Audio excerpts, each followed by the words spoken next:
Hello, everyone. I am Melissa Forziat. I'm a keynote speaker and the host of this Daisy Jones and the Six Rewatch podcast.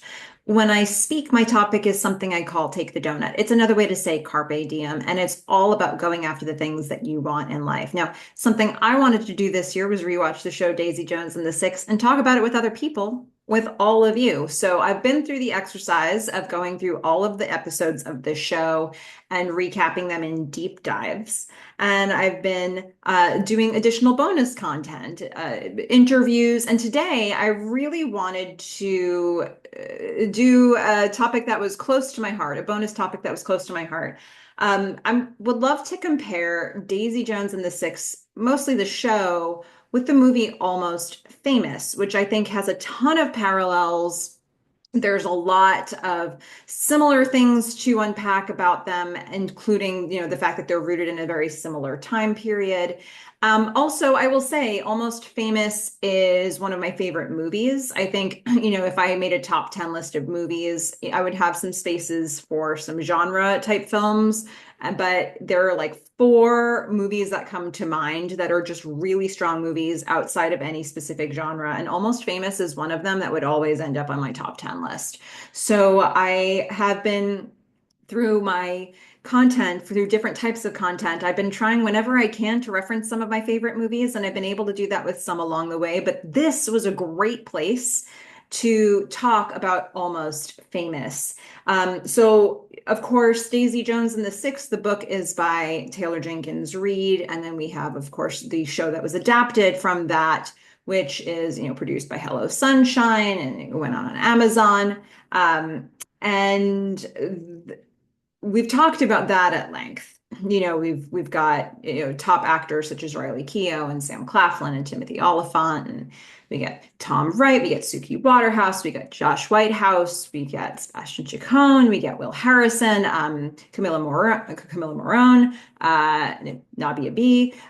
So a wonderful cast for Daisy Jones and the Six. If you're following this, you've probably been following that podcast for a while, but let's talk a little bit about Almost Famous, just to root us in this conversation. That movie came out in 2000. It was written and directed by Cameron Crowe. It stars, it's amazing. It stars some incredible people, but the number of familiar faces that you will see in that cast is such that I felt like I needed to also do a litany here to just mention so many top names in this movie. We get Billy Crudup as Russell Hammond. We get Patrick Fugit as William Miller. We get Kate Hudson as Penny Lane, Frances McDormand as Elaine Miller, Jason Lee as Jeff Beebe, Zooey Deschanel as Anita Miller, Anna Paquin as Polexia Aphrodisia, Fairuza Balk as Sapphire, Philip Seymour Hoffman as Lester Bangs, Jimmy Fallon as Dennis Hope, and Bijou Phillips as Estrella Starr. So that's a bit about the two, the things that we're going to be comparing here. I see a ton of parallels between these movies, and they exist in a very similar universe. So I think it's only natural to discuss the two side by side. And I went through the movie and really tried to spot some things categorically that I wanted to talk about here. And I encourage you to add anything that you want to this, because I'm sure there's a ton of stuff that I'm missing here. But actually, the first thing that I wanted to mention is a very small detail that I will not categorize because it is a small detail. I noticed in the opening credits of Almost Famous, we see a drawer open. Ostensibly, that would be William Miller's drawer of memorabilia. And we see a number of different things that are in this drawer, including we see what probably is a notepad or something that has the logo of the Continental Hyatt House. The Continental Hyatt House comes up multiple times in this movie. It's a location in the movie. It is called the Riot House at times. And I wanted to point out that while this particular place doesn't necessarily get name dropped in Daisy Jones and the Six that I remember in the show, it does get referenced in the book, because there will actually be a character that's interviewed in the book who is a concierge or somebody who works at Continental Hyatt House. He doesn't come up a lot in the book, but he does come up. And so I was sort of clued into that, where that is a space where both of these worlds sort of unite, where you're tracking these rock stars as they move through the world. And the Continental Hyatt House is something that came up in Almost Famous and Daisy Jones and the Six, the book. Um, but let's talk a little bit about how some of the categories that I lumped my thoughts into here. The first one I want to look at is just the idea of the timeline. Both of these movies, the movie and the show and the book are all set in the world of it's the rock and roll, craze that's happening. So, the movie, Almost Famous, starts when William is 11, which I would presume to be 1969.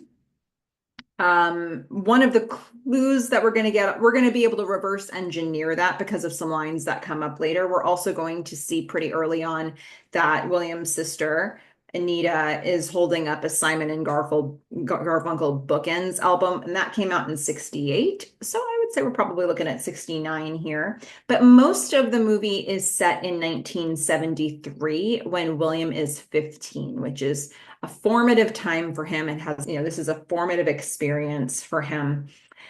Daisy Jones and the Six, the timeline is different between the show and the book.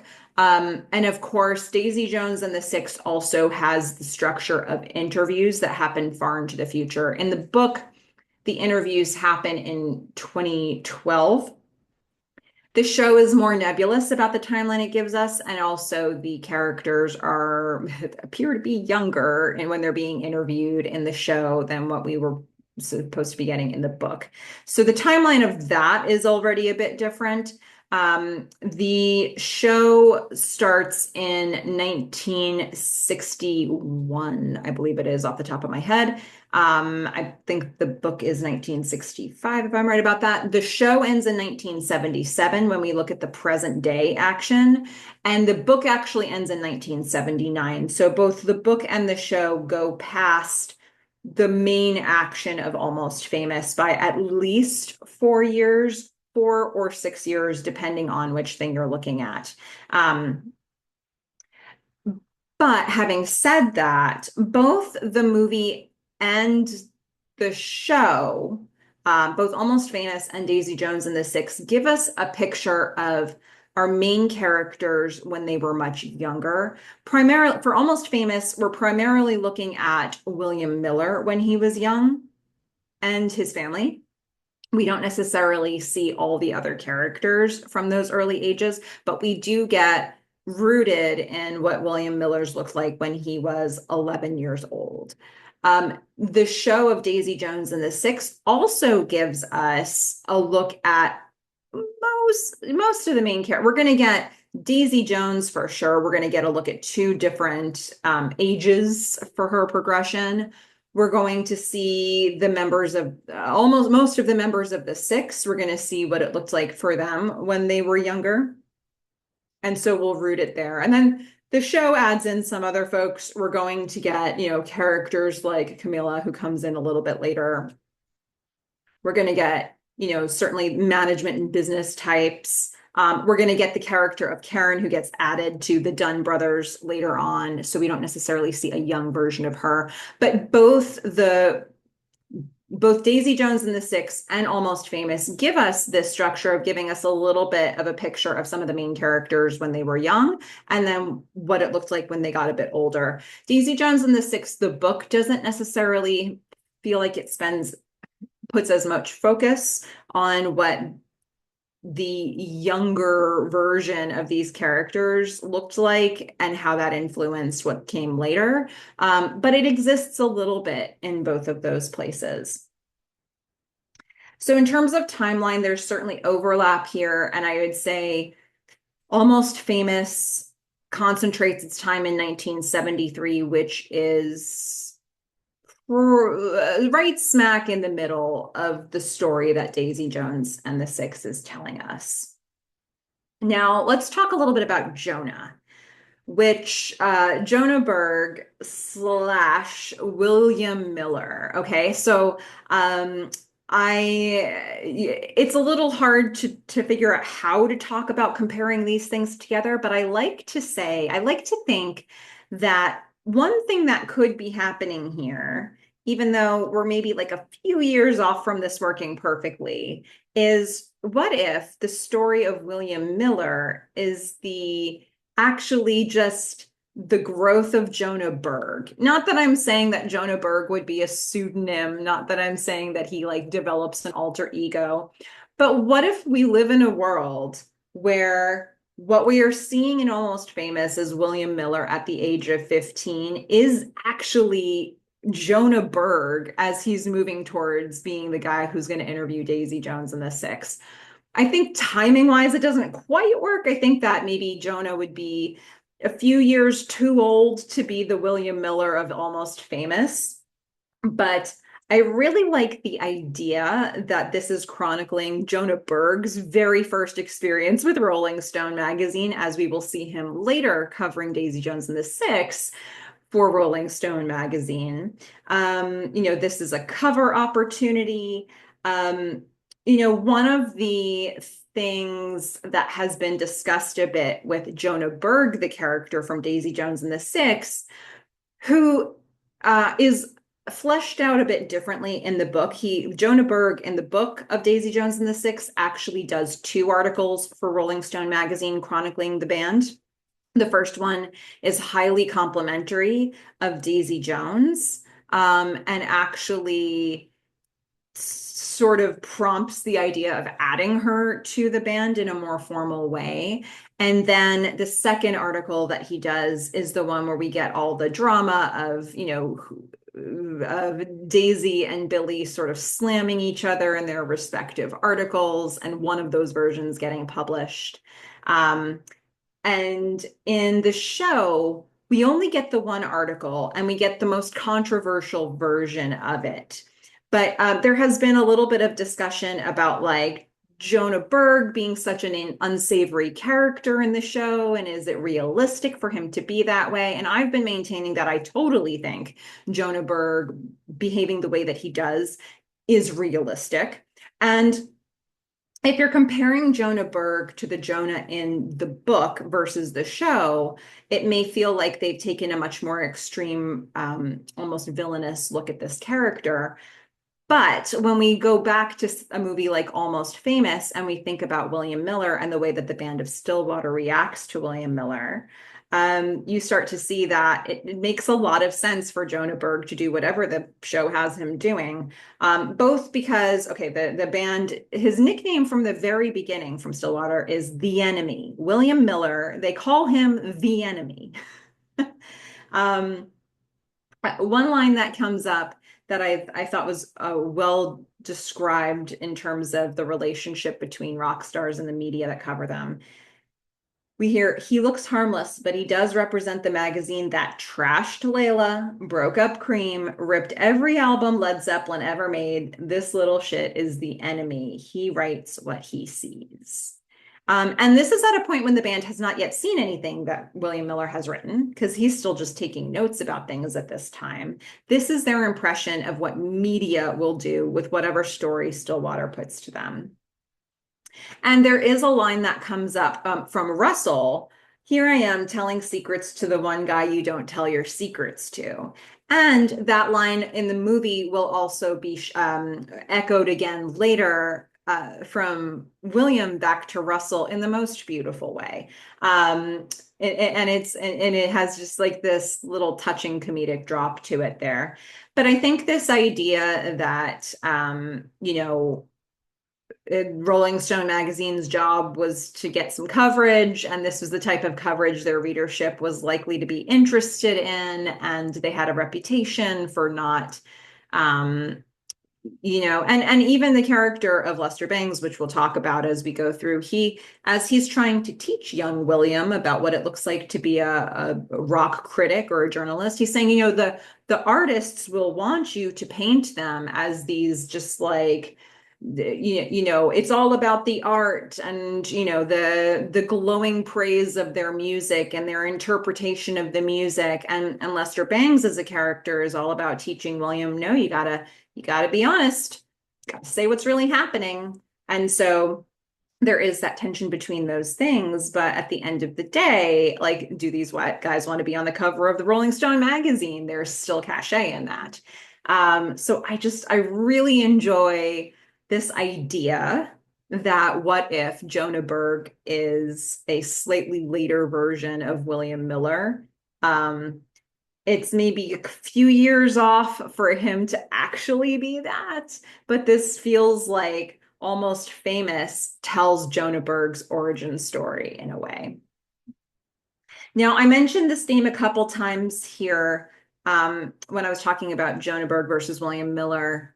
Let's talk about Lester Bangs, and let's talk about Teddy Price from the show, which isn't a perfect correlation, but there are things that those characters do that are very similar in terms of how the story operates that I'd like to explore here. So, what if we think of Lester Bangs to William as Teddy Price is to Billy, at least Billy, if not both Billy and Daisy? Lester Bangs for William is a professional mentor. I don't know if we want to go so far as to say he's a fatherly figure. I think that he's for sure a professional mentor. He's a safe space for William Miller, and provides a kind of worldly advice that William cannot get from anybody else, certainly not from his mom. But I also think there is something to say in the fact that there is no father figure in William's home. So, his mom is certainly a big presence in his life, Elaine played by Frances McDormand, but there isn't a man of the house. He is the man of the house. So I think the existence of Lester Bangs, even though he is definitively a professional mentor and gives him his first job in the rock criticism world, he maybe also could occupy that space of being a father substitute, somebody that an older man that he can lean on for advice, who's encouraging him and wants the best for him in the world. For me, there is a parallel there with Teddy Price. And mostly, I mean, in the show of Daisy Jones and the Six, Teddy Price is a father figure for sure for Billy. He's a professional mentor for Billy and also for Daisy. I think I would say more so for Billy, but I think also very much for Daisy. In the book, Teddy Price for sure has a father figure aspect for Billy, maybe less so for Daisy though. So I think they made an interesting choice in the show to build him out in this role for both Daisy and Billy, and sort of he's kind of the father of the whole band, actually, Daisy Jones and the Six, as they come together. And he's giving them all opportunities. One of the tricks that the book versus the show of Daisy Jones and the Six has to deal with is that in all iterations, Teddy Price dies and is not available for 2012 or real-time interviews later when everybody else is being interviewed. The show handles that by finding or throwing together interview footage from Teddy Price on the Merv Griffin show, and they're able to use that interview footage to sub in for where they would have done live interviews with him years later. And so because of that, the show gets an option to integrate Teddy into the story more than the book does, because Teddy can only really be mentioned in the book when other characters talk about their experience with Teddy. But they can't really show us Teddy. The show supplements the interviews. Most of what happens in the show is actually the camera showing us what really happened in the 60s and 70s. And then we sometimes get interview footage where characters remark on what we're seeing. Because of those different structures, Teddy plays a really different role in the book and the show. But I would say in all of those situations, Teddy is still a professional mentor to everybody and also fills a father figure role. So even though these characters aren't exactly the same, and for what it's worth, also, I would say Teddy Price has that function for the character of Simone Jackson as well. Um, with Lester Bangs, he starts off, he's constantly giving advice. And in the beginning of the movie of Almost Famous, his advice feels very like this could be advice for anybody. These are my lessons that I have learned from the industry, and I will impart them to anyone who listens.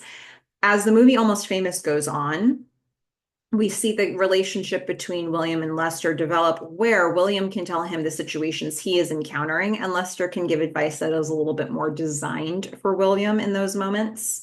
But like one of the early lessons that Lester shares is you cannot make friends with the rock stars. You have to make your reputation on being honest and unmerciful. Lesson that it feels like Jonah Berg learned very well. Um, he has a lot of focus on the idea that rock is dying. Rock stars are going to want you to write about their artistry. They want it to become an industry of cool. And he's saying, don't let this happen. Don't become friends with them. Don't do what they want you to do. Be honest and unmerciful. And it's interesting to think of that advice from Lester in the context of Daisy Jones and the Six, because, if Daisy Jones and the Six ends in either 1977 or 1979, depending on which medium you're consuming. This is at least 4 to 6 years after Lester Bangs felt that rock was dying. And one of the things that resonates for me about that is that in the show, we get a character like Eddie who is saying, like, what are we becoming, pop? Like he feels like their sound, Daisy Jones and the Six, their sound is getting soft. It feels poppy to him. There's a fair amount of, especially because Billy is writing songs about Camilla, and there's a softness there and an aspiration there. And some members of the band are saying, no, that's not what rock is. Rock is way more hardcore than that, dude. And so there's this tension that the band feels that actually is kind of reflected in Lester's advice to William in Almost Famous.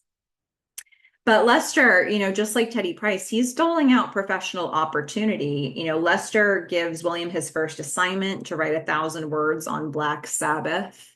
Um, it's a tangible opportunity, and Teddy Price is gifting those out to characters in the book and the show as well, because he's representing a label and he is able to support with record deals, with studio time. Again, in the show and in the book, things happen a little differently because of whether the band has a manager or not is wildly different between the show and the book. But it is interesting to see that both of these characters, not only are they good with giving advice, not only do they fill a fatherly role, but they also can make things happen professionally for our characters. Okay, let's talk about the bands. Let's talk about Stillwater versus the Six. Or just what comes up when I talk about those two at the same time. So, of course, Stillwater is the band that ultimately we end up tracking in Almost Famous. Yes, William is going to a concert to get a story on Black Sabbath, but Stillwater is opening for Black Sabbath. So they end up being the band that William forms a relationship with. The Six, of course, of Daisy Jones and the Six is the band that we're tracking the whole time. Except for when they're the Dunn brothers at the start of the show and in the book. So, okay, we're going to get the one of the things that's a small detail, but felt like it was captured concisely in both Almost Famous and Daisy Jones and the Six, the show, is that when William Miller meets Stillwater, he's trying to get into the venue. He's doing absolutely whatever he can to hang about and get into this venue so that he can get his interview.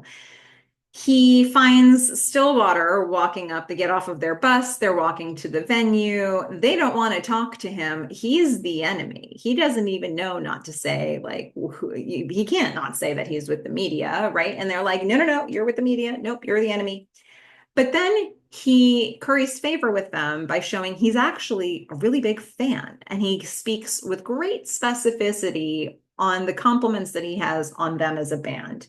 He says things like the guitar sound is incendiary, incendiary.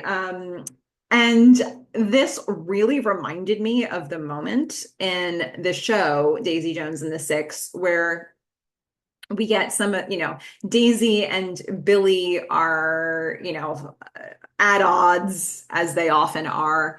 And we get, a little bit of complaining happening between the characters of Warren and Eddie, and they tend to gripe between each other.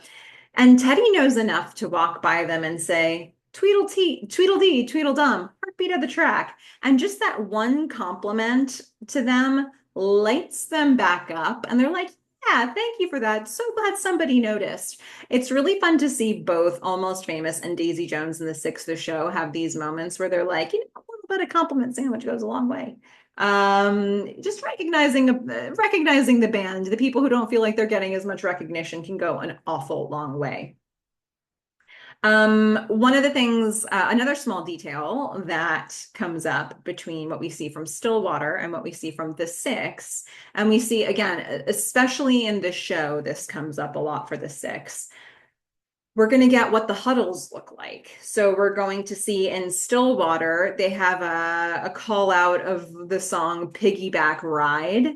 But the Six has 1, 2, 3, Pittsburgh. Even if people who end up in the Six have no connection to Pittsburgh, they still have 1, 2, 3, Pittsburgh is what they sing in their huddle, or what they say in their huddle. So the idea of a huddle is reinforced in both of these, in both Almost Famous and Daisy Jones and the Six. All right, let's talk about Jeff Beebe versus Eddie Roundtree, who the story behind them, like the function they play in the band is very different, but the energy these two bring to their perspective,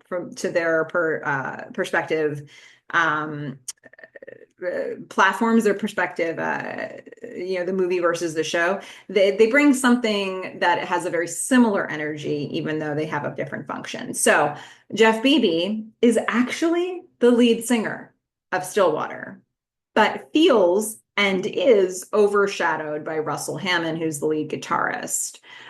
There was some sort of arrangement that was agreed to up front about what the hierarchy would be and what the roles would be in this band. And it was said Jeff would be the lead singer and Russell would be the lead guitarist. And Russell has become the bigger star. He overshadows the group. His looks have become a problem. And so Jeff feels he's got an axe to grind. He's got some bitterness towards Russell that you can feel 1,000 different ways throughout this movie of Almost Famous. Eddie Roundtree, a little bit of a different thing. I think, Eddie is generally acknowledged to have less talent than Billy Dunn. But I think in the beginning, especially of the show, Eddie just wants to get a nod from Billy. He just wants to be acknowledged by Billy. But he continues to be overlooked, and he continues to be seen as not a very valuable member of the band, and that wears on him over time. His input is often not sought out, especially in the book. A lot of decisions get made without even talking to Eddie, or in the book, his brother, which is a difference in terms of the Six between the show and the book. But this idea that Eddie starts out, he does rhythm guitar, and then he feels demoted to bass because they lose their bass player. And for him, that doesn't feel good. He doesn't want to be filling that role, and he has to in the show. So they show the different ways this character gets overlooked a lot in Daisy Jones, both the show and the book. But he's never really meant to be on par with Billy in either the show or the book, where Jeff Beebe is actually the lead singer of Stillwater. Eddie is either he's a guitar player. He's either rhythm guitar. He's a in the band, but I think the six is generally acknowledged that like Billy is the star. He's the front man. He's the guy. And yet we just see all of these examples of both Jeff and Eddie being snarky and bitter and feeling resentful of the person who's getting more attention in the band. One of the ways that this comes out in Almost Famous is the t-shirts. The t-shirts that get delivered where Russell is clearly front and center. And for me, this scene reminds me a lot of the kind of energy that we get from the shooting of the Aurora album cover in Daisy Jones and the Six. And you can see that both in the book and the show, that the characters are like, are we also in this band? Like, are you also getting us in these shots? And with the t-shirts in Almost Famous, Russell says they all take one look at the shirts. It's very unsavory to everybody else in the band. Russell just says, can we just skip the vibe and go straight to us laughing about this? Because I can see by your face you want to get into it. And Jeff says, how can you tell? I'm just one of the out of focus guys. um, and something that comes up in this conversation, which is something that will come up as well in the show of Daisy Jones and the Six, in Almost Famous, in this same conversation about the t-shirts, Russell says to Jeff, you love this t-shirt. It lets you say everything you want to say, meaning this is you getting an opportunity to just say all you want about how I'm doing too much. You know, like everything that Jeff has been feeling, all the pent up resentment, if you can call it pent up, that he's had about Russell overtaking him in this band. The existence of these shirts gives him an opportunity to say those things out loud. And that conversation, that line, reminds me a bit of a confrontation that we get between Billy and Eddie at the end of Daisy Jones and the Six, the show, where Billy can actually say, like, you know what? Like, it's really nice for you that you can like have all these critiques and criticisms of me and that you can hold this resentment towards me. But all of that lets you avoid the fact that you're not good enough to be me. You don't have the skills. You don't have that amount of talent. You're not the front man. And you like holding on to this and you making complaints about it lets you hide behind that. So you never have to acknowledge that you're not good enough. And so those two things actually reminded me a lot of each other. That's a confrontation that we get more so in the show than in the book of Daisy Jones and the Six. But as soon as I watch a scene like this with the t-shirts with Stillwater, it makes me feel like that same confrontation is happening here. Now, of course, another maybe more on the nose parallel between Jeff and Eddie is that Jeff sleeps with Leslie, who's Russell's, I don't know, is she the ex-wife, the current girlfriend? There's a little bit of a nebulous thing happening there in terms of the labels. Jeff sleeps with Leslie and still loves her. And in the show, in Daisy Jones and the Six, Eddie Roundtree is going to sleep with first of all, he's loved Camilla forever. And he sleeps with Camilla. He has an affair with Camilla. And Camilla's like, never happening again, not doing it anymore. That was a one time only thing. But there is certainly a parallel for me there. In terms of, the songs. Stillwater, we don't hear as many songs, but we also don't have anywhere near as much time to be able to do that. So with Stillwater, we get Fever Dog. Fever Dog. So good. We also get Love Thing. And then there is a version of Piggyback Ride, but we hear it in the huddle in a more comical way.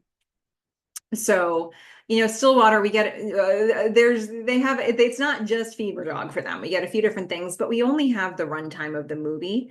And there's so much else we want to cover in the movie. They spend very little time on stage in the movie and much more time living off of stage. And I think that's necessary for what the story that we're trying to tell. With Daisy Jones and the Six, both the book and the show give us a lot more time to flesh out the music of this band. The book, of course, has a lot of different songs and lyrics printed in the back. So the lyrics are Taylor Jenkins Reid's idea of what the songs of this band were. And we get a lot of them get referenced throughout, different interviews in the book.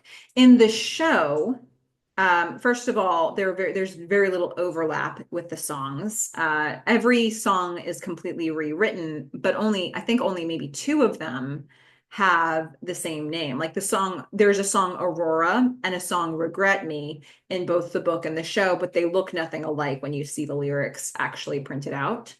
Um, and because Daisy Jones and the Six, the show, is a 10-episode show, we really spend quite a lot of time seeing these characters on stage, actually hearing their music. And, episodes 8 through 10 in particular are all on tour, on that tour with Daisy Jones and the Six together. So we see a ton of time with them on stage. These songs need to be really fleshed out. And in fact, we see so much of them on stage where they realistically they could only have so many songs on one album at that time. So we actually end up seeing different snippets of the songs. They have to give us the songs in a bunch of different ways to make it feel fresh every time.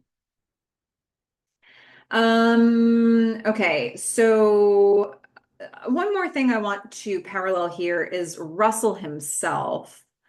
Who, if I think of him as a Billy of Daisy Jones and the Six, Billy, I think every version of Billy loves the music, but I also think his addiction overshadows that at different times. And his relationship with Daisy complicates it as well. But even from early days, Rod Reyes, Timothy Oliphant's character in Daisy Jones and the Six, is saying, like, if you lined up, a whole bunch of different people and Mick Jagger, you'd know which one is the rock star. And he says that about Billy Dunn as well. So Billy is the star of the show. I think his love is still there, but his relationship to music is sometimes complicated by obsessions that become more important than the music in his life. Russell is perhaps in a slightly different place. I think that he's becoming, I don't want to say disillusioned, but he says at one point, I used to be able to hear the sounds of the world, everything. To me, it sounded like music. Now I don't hear it anymore. And it's less so that we're seeing him all the way immersed in addiction, although we do see a lot of evidence of his drug use. In particular, a scene where he is high as can be on acid. But he I would say for Russell that there is a little bit more of this is becoming like repetitive for him. I don't know if I feel like his love for the music is as strong as Billy Dunn's love for the music. And maybe it used to be. And now there are a lot of trappings that come with it. But no question, like all the guys in Stillwater are good, but, Russell can be great. He's the lead guitarist and his looks are becoming a problem and he's the one the fans are clamoring for. And so he's basically the Billy Dunn of the group, even though he's not the lead singer. All right, let's get a fairly obvious parallel here between Penny Lane and Daisy Jones. Penny Lane, of course, is not in Stillwater, the band, and that is a major difference between Penny Lane and Daisy Jones. Daisy Jones, of course, is a fantastic singer in her own right and gets linked up with the Six and is the fire of the Six.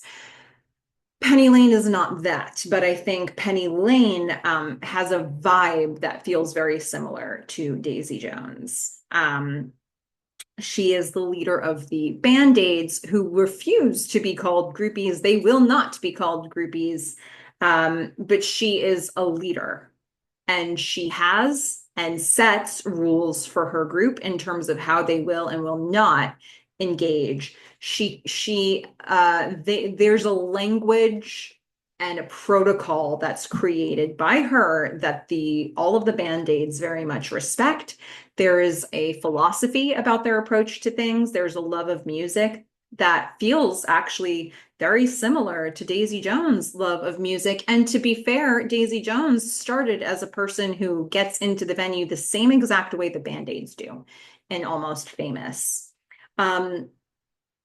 Penny Lane is a pseudonym, just like Daisy Jones is. You know, Daisy is her actual name is Margaret. Um, Penny Lane, we're going to learn that her name is actually Lady. There's only one character in the movie of Almost Famous that even finds that out.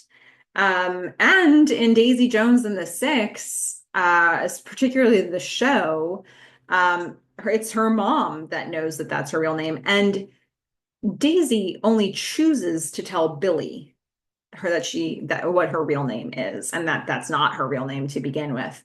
One of the other things about the book of Daisy Jones and the Six is that Daisy Jones, I don't know to what extent they actually say the name Margaret. I'm trying to remember if that comes up, but Daisy Jones has a pseudonym, Lola La Cava, that comes up a lot in terms of booking hotels and what she stays under at various properties. So the use of pseudonyms by those characters comes up quite a bit. This idea that they have these other sides of themselves that are very fleshed out, and perhaps we even know them better than who they really are. In terms of fashion, which I should never, ever be the person who explains fashion to anybody, but I will note the use of big coats with fur linings is something that both of these characters like. So I see a parallel between the attire that these two wear. I would say Daisy Jones can rock a caftan and a shawl a little bit more than we're going to see Penny Lane do. But for those of you out there who are really interested in the fashion component, I'd love to know how much overlap you actually see here. For me, it was seeing a fur coat, a big coat with a fur lining on it that linked those two characters together for me.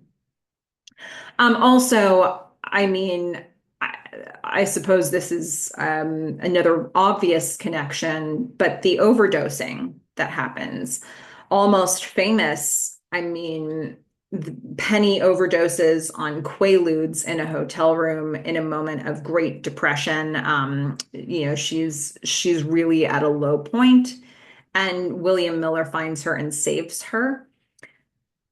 Daisy ODs for sure in the show, and the way that it's written in the book is a little bit more nebulous. Like, did she OD or did she live? Like, did she live to? She was certainly really out of it, but in both situations, she's with Nicky, her husband, or Niccolo in the book, her husband, when she ODs. He puts her in the shower and she's not attended to initially by medical professionals. In the book, she's not ever attended to by medical professionals, from what I gathered, and she wakes up. So, is that she certainly was over the dosage that she should have, but it didn't kill her. The show we actually it may be a little bit more parallel to the situation with Penny because Daisy overdoses, Nikki puts her in the shower, and then it so happens that Billy and Rod come to the hotel room to have a fight, to continue a fight with her and find the situation. And Billy instantly goes to her aid. He's trying to wake her up. Rod calls a doctor, and that is how she gets the medical help that she needed. So both of the, Almost Famous and Daisy Jones and the Six in all its iterations have a very similar moment for this type of character. Let's talk a little bit about Penny and Russell versus Billy and Daisy. Um, so one of our band-aids will break it down for us with Penny and Russell in Almost Famous. Act 1, in which she pretends she doesn't care about him. Act two, in which he pretends he doesn't care about her, but goes right for her. Act three, in which it all plays out the way she planned it. She'll eat him alive. So there are things about that that feel very similar to Daisy Jones and the Six for me, and there are things that don't quite. I mean, I think this idea that she pretends she doesn't care about him, he pretends he doesn't care about her, but he goes straight for her. That feels like a Billy and Daisy kind of dynamic because I think that I felt a love and an interest from Billy to Daisy quicker, especially in the show, quicker from his side to hers, but it eventually for me becomes like an equal thing. Um, Act three, in which it all plays out the way she planned it, might be a little different. I don't know how much I think Daisy plans any of this. I think that it would probably be easier for her if she didn't feel the connection that she does to Billy, but she does feel the connection to Billy. And I don't know that she's specifically trying to plan it. They're the things that she does. Maybe the thing, I don't know. I mean, I think the idea of in the show in particular of getting married to Nikki and coming back with a husband might be a planned thing that helps put her on an equal playing field, though I don't know that that's how the relationship with Nikki started. But I do think that when we do get involvement from Nikki in the story, in the show, I do see a little bit more of an element of her relying on Nikki as a resource, as a way, as a place to hide, as a thing to block Billy, as a thing to wave in front of Billy. But when Nikki's not there, I don't know if I feel as much of that. I mean, I think in both Almost Famous and Daisy Jones and the Six, there is the existence of a person who's actually a significant other to Russell or Billy. And, that is, we've got in Almost Famous, we've got Leslie being the ex-wife slash current girlfriend slash whatever that relationship is. And then in Daisy Jones and the Six, we've got Camilla, who's a very prominent character in both the book and the show. But in all of those cases, our leading man has an attachment, and Penny or Daisy are the other woman who's the work wife, who's the person that is the connection through music. And so that exists in both of those places. One of the things that I find interesting about the way the movie and the books end, so let's let's talk about Almost Famous. We get this idea of another character putting people back together. Um, and, in Almost Famous, we get Penny, who's the actual love interest for both Russell and for William. She decides she wants to put them back together. So Russell calls Penny to apologize, to check on her, to say he wants to have a conversation with her. And Penny wants Russell to make it right with William because he did a bad thing to William. Russell then says, I think we both wanted to be with her. She wanted us to be together. So that's a really interesting angle that they play on those relationships. It's sort of a love triangle, kind of. So there's that. I think that in the Daisy Jones and the Six is a little bit more complicated in how you break down what this looks like, between the show and the book. Camilla, ultimately, in both the show and the book, is going to, in the book, Camilla writes an email. In the show, she does an interview where she says she enlists her child or children to tell Billy to call Daisy. So in both of those situations, Camilla puts Daisy and Billy back together at the very end. In the book, it's one email. We don't see what happens after that. But in the show, we actually see the moment that Billy walks to Daisy's place, rings the bell, knocks on the door, and Daisy answers with a big smile. My feelings about the ending and Camilla are extremely different between the book and the show. Well, I don't know. I think my feelings about the character of Camilla.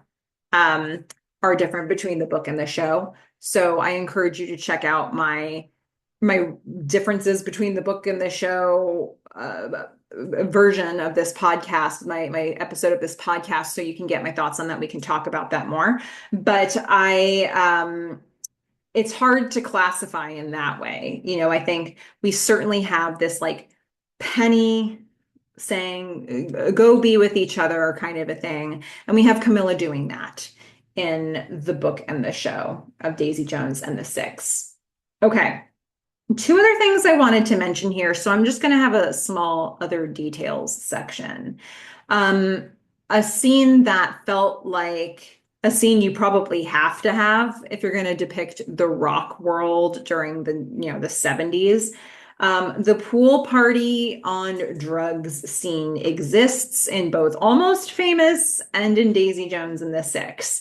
In Almost Famous, we have Russell go to a random person's house in the in Middle America, and William goes with him to try to get him back to the band somehow. We get Russell on acid shouting, I am a golden god, and jumping off of a roof into a pool. We get Daisy at a pool party at the Chateau Marmont. She's on different drugs. Daisy's doing different things here. She doesn't jump from a roof into a pool, but she just sort of flops off of a diving board into a pool. It's more about Daisy laying there and being impervious to pain that she should be feeling than anything else, really. But we get this sort of like, this is your world on drugs. This is any questions that we get it in both Almost Famous and Daisy Jones and the Six. One other thing that I wanted to mention, and these scenes aren't exactly the same, but I like that we get something like this in both Almost Famous and Daisy Jones and the Six. In Almost Famous, we get Tiny Dancer. In Daisy Jones and the Six, we get Ooh La La. Especially the show, the Ooh La La scene is like a chills moment for me. The function of those scenes is a bit different in that in Daisy Jones and the Six, we're still trying to get Daisy to be part of this band, to get her invited to come back and do more work with this band. And so Camilla organizes it where she invites Daisy to a housewarming party. And, while at this party, the Six, Karen specifically starts playing piano. She starts playing Ooh La La. And everybody chimes in and Daisy singing along. And it's this great moment where they all feel like they're really in this flow with each other. In Almost Famous, the singing scene, the like not on stage singing scene is a little different in that Russell just had this experience at somebody's house, on drugs, not wanting to leave. He's pretty messed up. He's coming down off acid. He's not feeling great about life. The manager comes, puts him on the bus, and everybody, it's awkward. Everybody's a little worried about Russell. Russell's like practically crying up in the front, and the song Tiny Dancer comes on, and the whole band sings it, and it feels like a pivotal moment in terms of vibe. Before Tiny Dancer was playing and they were singing it, the vibe was bad. Russell was having a real low point in the front of the bus. And after Tiny Dancer, it feels like we're back to being able to have conversations and it doesn't have to be so awkward anymore. And I think it's a similar thing in what happens with the Ooh La La scene in Daisy Jones and the Six. So, okay. I know I just have been spouting off a bunch of things that I think in terms of like overlap or things that remind me of other things, echoes of things, scenes that feel like each other. Between Almost Famous and Daisy Jones and the Six, I just see so many reasons to have a conversation about the two at the same time. And that for me is just maybe surface level stuff. So I would love to hear from any of you who are fans of Almost Famous and Daisy Jones and the Six, or who know them enough to like really unpack some of the details, some of the comparisons, some of the differences. What are you seeing there? Why should these two be in conversation with each other? So feel free to contribute your thoughts on that. Add them to the comment section here because I would love to explore this. I just have such a fondness for Almost Famous. And for what it's worth, since I've had an opportunity to talk about Almost Famous here, I just want to say one of the things that I really love about the movie is that the way that it's written really lets you feel like somehow it feels like a movie that doesn't really spend time on exposition. It is a movie that lets you be in this world with these people. And it introduces you to people by putting you right in front of them in the middle of their lives. And I love that about Almost Famous. I feel like I'm never trying to catch up. I feel like I'm always just there with these people. And I think at its best moments, Daisy Jones and the Six does the same exact thing, even though I know that they have a different structure and they have to get you from, there's a lot more beats in the story that we have to cover. There's a lot more backstory and a lot of bringing people together that we have to do.